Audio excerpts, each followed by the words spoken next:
On peut diviser le dos en 3 zones. La zone cervicale, au niveau du cou, la zone dorsale entre les omoplates et la zone lombaire qui correspond au bas du dos. Dans cette vidéo, je vais vous montrer l'étirement qui, selon moi, est un des plus efficaces pour soulager instantanément les douleurs du bas du dos. Il s'agit de l'étirement du muscle psoas.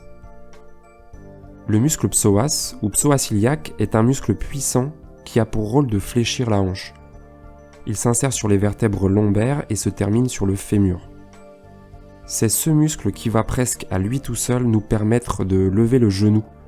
On utilise donc notre psoas non seulement tous les jours, mais un grand nombre de fois, environ 10 000 contractions par jour.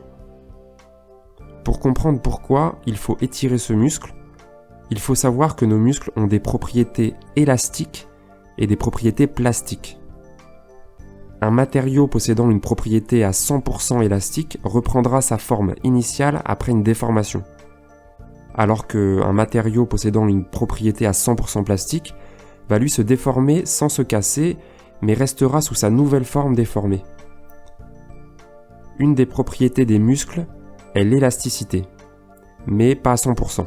En effet, après de multiples contractions, une petite raideur musculaire peut apparaître, témoignant d'une légère composante plastique du muscle. Le muscle psoas ne déroge pas à cette règle, c'est pourquoi il peut s'enraidir après une répétition de contractions. En conséquence, la longueur du muscle au repos va s'en trouver diminuée et il va alors venir tracter les vertèbres lombaires vers l'avant et accentuer la lordose lombaire. Étirer ce muscle va alors soulager les tensions et faire diminuer les raideurs localisées au niveau du bas du dos, pouvant donner lieu à des douleurs le plus souvent durant la nuit ou des douleurs matinales. Et maintenant, voici tout de suite comment faire cet étirement du psoas.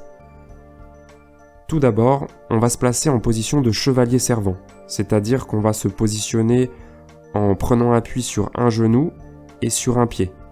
Le pied va être disposé devant et le genou associé formera un angle de 90 degrés. Et le genou de l'autre jambe sera positionné par terre, en arrière du tronc. L'étirement va consister à avancer le bassin vers l'avant, provoquant alors une extension de la hanche du côté où le genou est posé par terre. Il faut veiller à ne pas cambrer le dos pendant la réalisation de cet exercice, ni de pencher le buste trop en avant.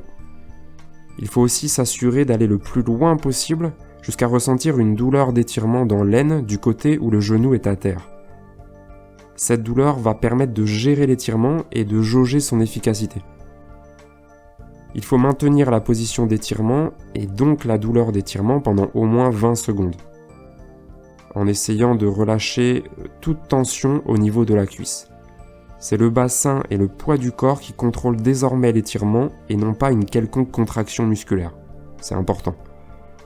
Si vous ne sentez aucun tiraillement dans l'aine lors de cet étirement, réalisé de manière correcte, j'entends, il se peut que votre muscle soit assez souple et n'ait pas besoin d'être étiré.